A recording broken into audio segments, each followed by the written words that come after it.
आणि ते हल्ले करत असताना पाकिस्तान जिंदाबादच्या घोषणा देणे याच्याकरता कोर्टामध्ये खटला चाललेला आहे, याच्यावरती केस रजिस्टर झालेली होती आणि ज्याने अधिकृतपणे तो व्हिडिओ सुद्धा मी ट्विट केलाय की त्यांनी छत्रपती संभाजीनगर हे होऊ नये आणि औरंगाबादच कसं का राहिलं पाहिजे अशा प्रकारचं वक्तव्य या मामूने दिलेलं आहे. अशा मामूला उद्धव ठाकरेंनी आपल्या पक्षामध्ये प्रवेश दिलेला आहे, त्याला आलिंगन घातलेलं आहे. याचाच अर्थ आपल्या मतांच्या लांगुलीचालना करता उद्धव ठाकरे कुठल्या थराला जाऊन पोहोचलेले आहेत हे त्याचं उत्कृष्ट उदाहरण आहे. आपण त्यांच्या रॅलीमध्ये पाकिस्तानचे झेंडे फडकलेले बघितले होते. आपण त्यांच्या उमेदवाराचा प्रचार बॉम्बस्फोटाच्या आरोपीने केलेलाही बघितला होता लोकसभेच्या निवडणुकीमध्ये. आणि आता हिंदूंवरती हल्ले करणे व पाकिस्तान जिंदाबादच्या घोषणा देणाऱ्या मामूला उद्धव ठाकरेंनी आपल्या पक्षामध्ये प्रवेश हा दिलेला आहे. मला असं वाटतं की मुंबई शहराच्या दृष्टिकोनातून ही एक धोक्याची घंटा आहे. मुंबई शहराचा रंग बदलण्याचा प्रयत्न उद्धव ठाकरे आपलं संपलेलं राजकारण पुन्हा एकदा जिवंत करण्याकरता मतांच्या लांगुलचालना करता करीत आहेत. आणि आज आम्हाला ही भीती वाटते की उद्धव ठाकरेंच्या हाती मुंबईची महानगरपालिका गेली तर कदाचित 4-5 दिवसापूर्वी आपण ऑस्ट्रेलियातल्या बॉन्डी बीचवरती जे दृश्य बघितलं, कदाचित अशा प्रकारचं दृश्य त्यांच्यामुळे आपल्या दादर, गिरगाव किंवा जुहूच्या चौपाटीवरती आपल्याला बघायला मिळेल. आणि त्यामुळे येणाऱ्या काळामध्ये मुंबईचा रंग बदलू नये, मुंबई शहरामध्ये अशा प्रकारच्या देशविघातक, देशविरोधी, आतंकवादी शक्तींना ताकद मिळू नये या दृष्टिकोनातून मुंबई शहराचा विकास तो व्हायलाच पाहिजे, परंतु त्याच्याबरोबर मुंबई शहराची सुरक्षा सुद्धा अबाधित राहिली पाहिजे. या दृष्टिकोनातून ही येणारी मुंबईची महानगरपालिकेची निवडणूक ही मुंबईकरांकरता महत्वाची आहे. ज्या पद्धतीने ठाकरे बंधू एकत्र येत आहेत आणि काही वॉर्ड असे आहेत ज्या वॉर्डमध्ये मुस्लिम आणि मराठी मतांचं कॉम्बिनेशन करण्याचा प्रयत्न जे आहे ते दोन्ही बंधू करताना पाहायला मिळतात, तशी एक चर्चा बाहेर आली आहे. मुस्लिम वॉर्डकडे लक्ष केंद्रित नाही, असं आहे की जे बंधू त्यांच्या बरोबर येत आहेत त्या बंधूंनीच अशा प्रकारचं आधी वक्तव्य केलेलं होतं की उद्धव ठाकरेंकडनं बाण निघून गेलाय आणि राहिलाय तो फक्त खान. आणि त्यामुळे मराठी माणूस हा नरेंद्र मोदीजींबरोबर आहे, मराठी माणूस हा देवेंद्रजींबरोबर आहे. गेल्या 11 वर्षामध्ये या मुंबई शहराचा आणि मुंबईकरांचा विकास ज्या प्रकारे मोदीजींच्या नेतृत्वाखाली देवेंद्रजींनी केलेला आहे, मराठी माणसाला बीडीडी चाळीमध्ये राहणाऱ्या 560 फुटाचं घर त्याच ठिकाणी निर्माण कोणी केलं तर ते देवेंद्रजींच्या सरकारने निर्माण केलं. आणि त्यामुळे मराठी माणूस आज त्यांच्याबरोबर अजिबातही राहिलेला नाही. त्यांच्याबरोबर कोण राहिले असतील तर पाकिस्तान जिंदाबादच्या घोषणा देणारे, पाकिस्तानचे झेंडे फडकवणारे, बॉम्बस्फोटाचे आरोपी आणि मुंबई शहराचा रंग बदलण्याचा प्रयत्न करणाऱ्या काही शक्ती ज्यांनी इतर आंतरराष्ट्रीय शहरांमध्ये हैदोस घातलाय आणि आता ते मुंबई शहरामध्ये हैदोस घालू इच्छित आहेत, अशाच प्रकारच्या देशविघातक समाजविरोधी शक्ती यांच्याबरोबर उरलेल्या आहेत. आदित्य ठाकरेंनी गेल्या 25 वर्षांमध्ये जे जे कामं केली त्याचं प्रेझेंटेशन दाखवलं.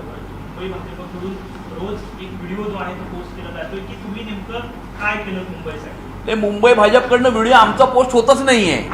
त्यांच्याबरोबर जे बंधू आले आहेत त्या बंधूंनी त्यांच्याबद्दल काय बोलले होते तेच आम्ही फक्त दाखवतोय. आम्ही काही बोललोच नाहीये. त्यांच्याबरोबर आलेले काय बोलले होते त्यांच्याबद्दल हेच आम्ही बोलतोय. आम्ही जेव्हा बोलायला लागू तेव्हा त्यांना तोंड दाखवायला जागा राहणार नाही आणि त्यांच्या त्या बोगस प्रेझेंटेशनचं उत्तर सुद्धा मी लवकरच देणार आहे. दुसरीकडे आज काँग्रेसची पत्रकार परिषद झालेली पाहायला मिळते. काँग्रेस स्वबळाचा नारा पुन्हा एकदा दिलेला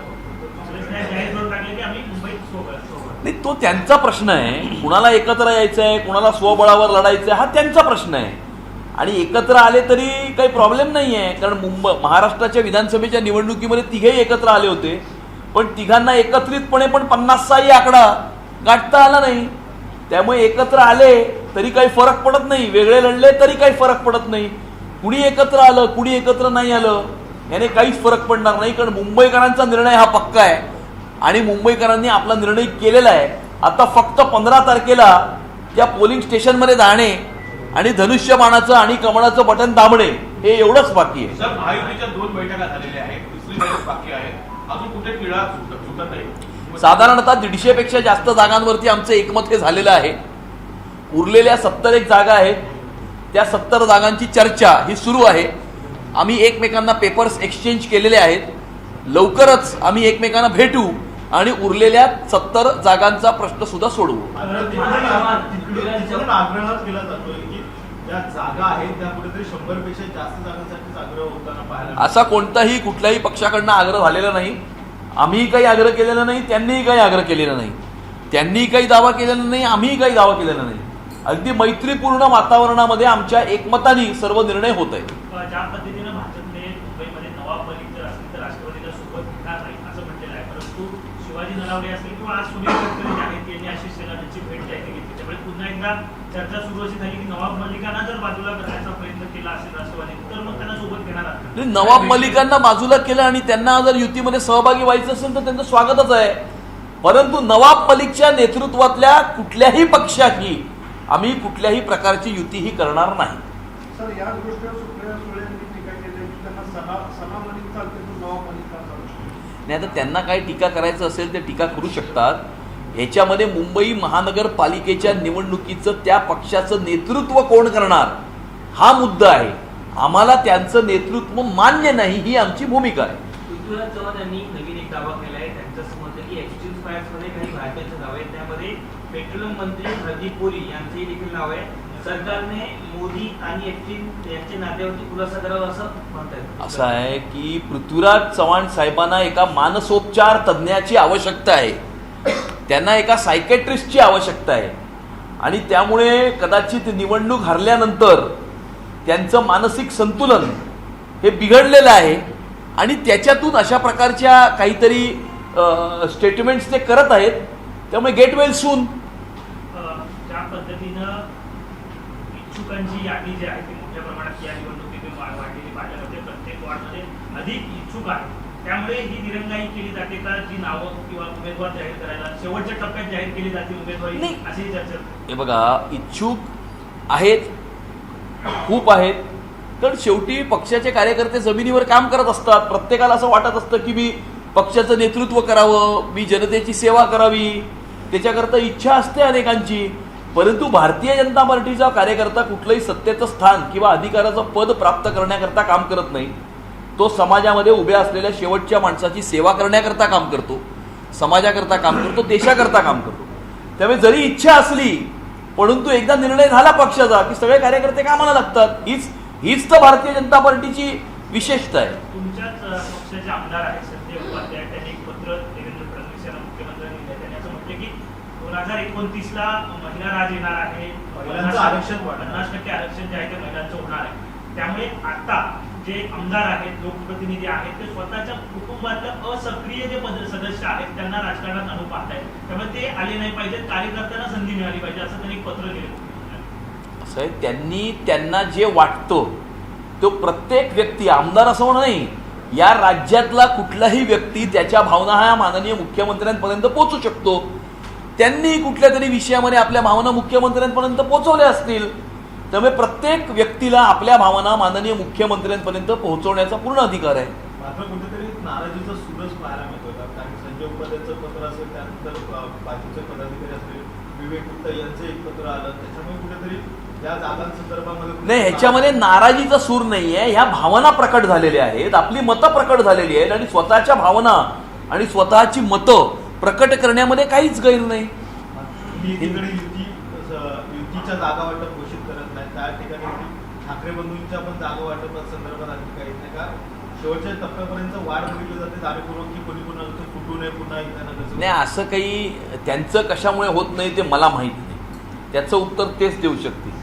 आम्ही सांगितलंय, आमचं 150 जागांचं एकमत झालेलं आहे. उर्वरित येत्या 2-4 दिवसामध्ये होऊन जाईल. जागा वाटपाची घोषणा कधी केली? लवकरच होईल. तर उद्या महत्वाचा निकाल आहे, तो टर्निंग पॉईंट असणार आहे. कसं बघताय निकाल? नाही, उद्या तुम्ही बघा ना, अख्ख्या राज्यामध्ये कमळ आणि धनुष्यबाणच दिसेल तुम्हाला, बाकी दुसरं काही दिसणारच नाही. आणि हे मी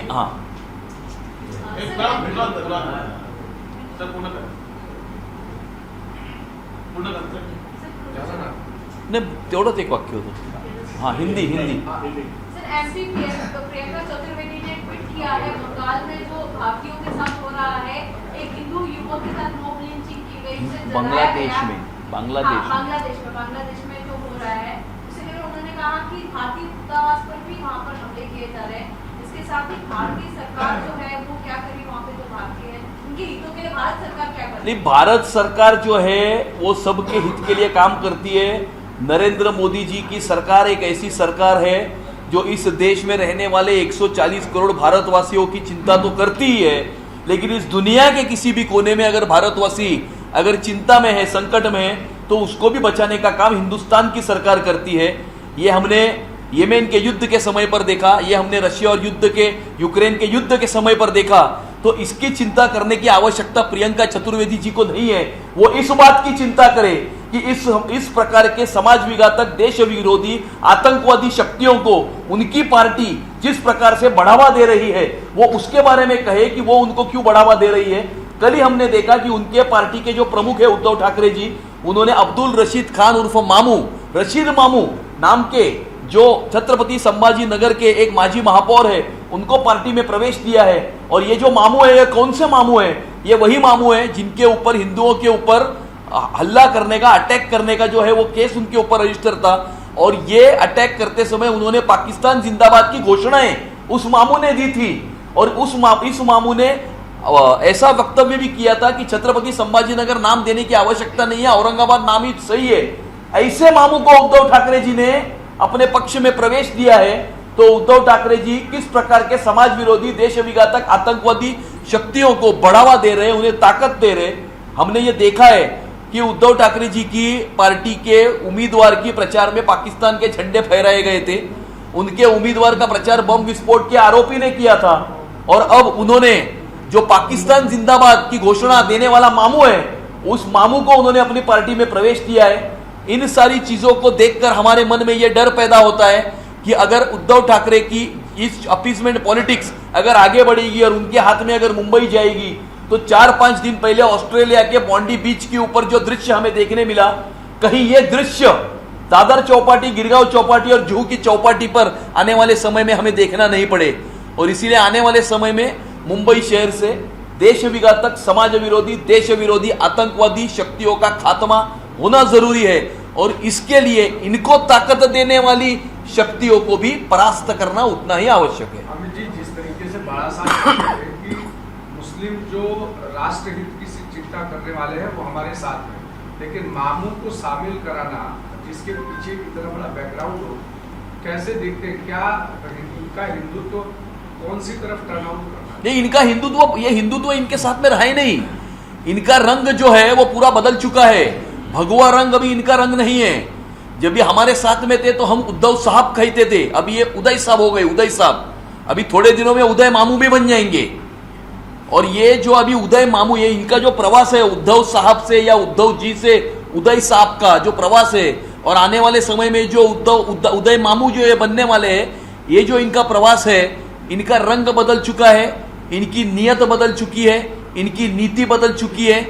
हिंदुत्व को इन्होंने पूरी तरह से छोड़ दिया है और आतंकवादी, देश विरोधी, समाज विघातक शक्तियों के साथ ये युति करते हुए दिख रहे हैं। सर, सपा नेता अबू आसिम आजमी ने ये कहा है कि बांग्लादेश में जो हो रहा है उसका हम निषेध करते हैं, लेकिन भारत में जो है मुसलमान बिल्कुल भी सुरक्षित नहीं है और भारत में मुस्लिम होना ये क्राइम की तरह। वो खुद भारत देश में इतने बार चुनाव लड़े, पार्लियामेंट में गए, महाराष्ट्र की विधानसभा में गए, महाराष्ट्र की विधानसभा में प्रतिनिधित्व कर रहे हैं, तो वो कैसा कह सकते हैं कि वो सुरक्षित नहीं है? वो सुरक्षित है तभी चुनाव लड़ते हैं, सुरक्षित है तभी लोग उनको वोट देते हैं, सुरक्षित है तभी पार्लियामेंट और विधानसभा तक जाते हैं। और इसीलिए वो इस प्रकार की चीजें, इस प्रकार के जो वक्तव्य जो करते हैं वो हास्यास्पद है। वो इस बात का हमें स्पष्टीकरण दे कि महाराष्ट्र की विधानसभा और हिंदुस्तान की संसद में जाने के बाद भी वो वंदे मातरम बोलने से क्यों कतराते, इसके ऊपर वो पहला स्पष्टीकरण दे। जिस तरीके से अभी युति की चर्चा आगे बढ़ रही है, कब तक युति फाइनल होगी? कितने स्टेज पर पहुंची है? कितने सीटों को फाइनल किया जा चुका है? 150 से ज्यादा सीटों के ऊपर हमारा एकमत ये है, हो चुका है। बची हुई 70 और सीट के ऊपर हमारी चर्चा शुरू है। एक दूसरे को पेपर हमने एक्सचेंज किए हैं। आने वाले 1-2 दिनों में हम मिलेंगे और 2 से 4 दिनों में युति का फाइनलाइजेशन हो जाएगा। कांग्रेस जिस तरीके से कह रही है कि हम अकेले चुनाव लड़ेंगे, अब शिवसेना यूनिटी के साथ नहीं जाएंगे। इनका मोह भंग होने का तरीका है या हार से बचने के लिए कहीं न कहीं अलग अलग पॉइंट आउट निकाल रहे हैं? नहीं, अभी वो क्यों नहीं जाना चाहते इसका जवाब वो दे सकते, इसका जवाब मैं नहीं दे सकता हूं। और इसीलिए वो जाना भी चाहते हैं, वो अगर एक लड़ना भी चाहते तो भी हमें कोई आपत्ति नहीं है, क्योंकि महाराष्ट्र की विधानसभा के चुनाव में तीनों पार्टियां मिलकर लड़ी थी और तीनों को मिलकर 50 सीटें भी हासिल वो नहीं कर पाए थे। महाराष्ट्र की जनता ने उनको घर पे बिठाया था। तो आने वाले समय में भी वो एक लड़े तो और अलग लड़े तो महाराष्ट्र की जनता का निर्णय पक्का है। आदित्य ठाकरे पुण्या दौऱ्यावरती आले. हर जगह धनुष्यबाण और कमल का फूल होगा, क्या घड़ी यूपी से निकल रही? नहीं, धनुष्यबाण कमल और घड़ी भी रहेगी, मेरा बोलना रह गया। आदित्य ठाकरेंनी पुण्यामध्ये आरोप भाजपवरती केला आहे की त्यांचं म्हणणं आहे की भाजप जी कामं करतं ती कधी दाखवत नाही. भाजप कामं करतं ती कधी दाखवत नाही. आणि ते जे कामं करत नाहीत ते दाखवतात. परवाच्या प्रेझेंटेशन मध्ये त्यांनी असं दाखवलं, कोस्टल रोड पण आम्हीच केला, बीडीडी चाळ पण आम्हीच केली. मला असं वाटतं की ते स्वतःच म्हणाले आहेत की पेंग्विनला आपला ब्रँड अँबॅसेडर केला पाहिजे, असं तेच म्हणालेत, मी नाही म्हणत आहे. खरंच त्यांनी पेंग्विनला आपला ब्रँड अँबॅसेडर केला पाहिजे. चिन्हही बदलून टाका, चिन्हही पेंग्विन करा. एक शेवटचा प्रश्न, ज्या पद्धतीने विधानसभेमध्ये वेगवेगळ्या समाजाला एकत्र करण्याचा प्रयत्न भाजपने केला होता, या मुंबई महापालिकेच्या निवडणुकीमध्ये सुद्धा आता तोच प्रयत्न केला जातो. वेगवेगळे मेळावे जे आहेत ते घेतले जात आहेत. आज भंडारी समाजाचा मेळावा आहे, कुठेतरी अपील करताय का सगळ्या समाजांमध्ये जाऊन की नाही, मुंबई शहरामध्ये वेगवेगळ्या समाजाचे लोक, वेगवेगळे समाज घटक राहतात. त्यामध्ये वेगवेगळ्या समाजाच्या काही आशा, अपेक्षा, आकांक्षा, स्वप्न असतात. ते समजून घेण्याचा आम्ही एक प्रयत्न करतोय. आणि आवाज मुंबईकरांचा संकल्प भाजपचा, ही मोहीम जरी आमची आता म्हणजे कंप्लीट झाली असेल, त्याच्यातल्या सूचना आम्हाला प्राप्त झाल्या असतील, परंतु आवाज मुंबईकरांचा संकल्प भाजपचा ही मोहीम निवडणुकीनंतर सुद्धा सुरू राहील. आणि निवडणुकीनंतर सुद्धा आम्ही इक्वल इंटरव्हल्सला मुंबईकरांच्या ज्या सूचना आहेत त्या मागवत राहू. बीएमसी मध्ये महापौर बसल्याच्या नंतर सुद्धा मुंबई महानगरपालिकेचा गाडा हाकताना त्यावेळेला सुद्धा मुंबईकरांच्या सूचना आम्ही घेत राहू. आणि त्यामुळे आवाज मुंबईकरांचा संकल्प भाजपचा ही एक कंटिन्युअस प्रोसेस आहे, कंटिन्युअस फीडबॅक मेकॅनिझम आहे. आणि त्याच्या अंतर्गतच आम्ही वेगवेगळ्या समाज घटकांना सुद्धा भेटत आहोत. आज ठिकठिकाणी मतदान झालेलं जिस आहे. तरह से हम लोग ईवीएम की गड़बड़ी का आरोप लगा रहे हैं, और वो आरोप जो है शिवसेना शिंदे गट के लोग भी लगा रहे हैं, क्या करें? नहीं, ऐसा कोई आरोप नहीं लगा रहे. शिवसेना के ऐसे किसी भी व्यक्ति ने ईवीएम के बारे में कोई भी आरोप नहीं लगाया है. और मुझे ऐसा लगता है कि ईवीएम को दोष देने के बजाय अगर महाविकास आघाड़ी के घटक पक्ष अगर थोड़ा सा इंट्रोस्पेक्शन करे, हम क्यों हारे, हमें लोगों ने घर क्यों भेजा. आपको घर इसलिए भेजा है क्योंकि आपने लोकसभा में जो है वो फेक नैरेटिव फैलाया था. आप जब भी सत्ता में थे तभी आपने वो काम वो नहीं कर पाए जो नरेंद्र मोदी जी सिर्फ 10 वर्षों में ही कर पाए या देवेंद्र जी सिर्फ 10 वर्षों में कर पाए. और इसीलिए दोनों के टेन्योर में किए गए काम ये जनता के सामने थे, इसीलिए जनता ने अपना निर्णय किया. और आपने जिस प्रकार से समाज विघातक, देश विघातक आतंकवादी शक्तियों के साथ में हाथ जो मिलाया था, जनता जो है वो असुरक्षित महसूस करती है. और इस प्रकार के असुरक्षितता के वातावरण में जनता ने आपको घर पे बिठा दिया. आम्ही जे एक शेवटचा प्रश्न, आज सगळीकडे मतदान झालेलं आहे, मात्र पुन्हा एकदा बोगस मतदान असतील, या मतदानांना दाबून ठेवण्याचे प्रकार असतील, हे उघडकीस आलेले पाहायला मिळतात. त्यामुळे पुन्हा एकदा बोगस मतदानाचा नाही, अशा प्रकारे कुठे काही झालं असेल तर निवडणूक आयोग आणि पोलीस आणि यंत्रणा जी आहे ती त्याच्यावरती कारवाई. उद्धव ठाकरे पाकिस्तान जिंदाबाद म्हणणाऱ्या कार्यकर्त्याला आपल्या पक्षात समाविष्ट करून घेतलेले कुठे चालले, यांचा प्रवास कुठे चालला? यांचा प्रवास पाकिस्तानाकडे चाललाय. असं आहे की परवा या महाराष्ट्राचे पप्पू असं म्हणाले ना, काहीतरी मुंबईला तुम्ही कुठलं तरी स्थान करताय. मुंबईला यांना पाकिस्तान करायचं आहे, मुंबईचं महापौर यांना खान करायचं आहे. आणि म्हणून या अशा मामूला त्यांनी पक्षात घेतलंय. आणि असे किती मामू हे पक्षात घेणार आहेत आणि त्यांच्या आजूबाजूला किती मामू असणार आहेत, त्यांचा स्वतःचाच मामू झालेला आहे.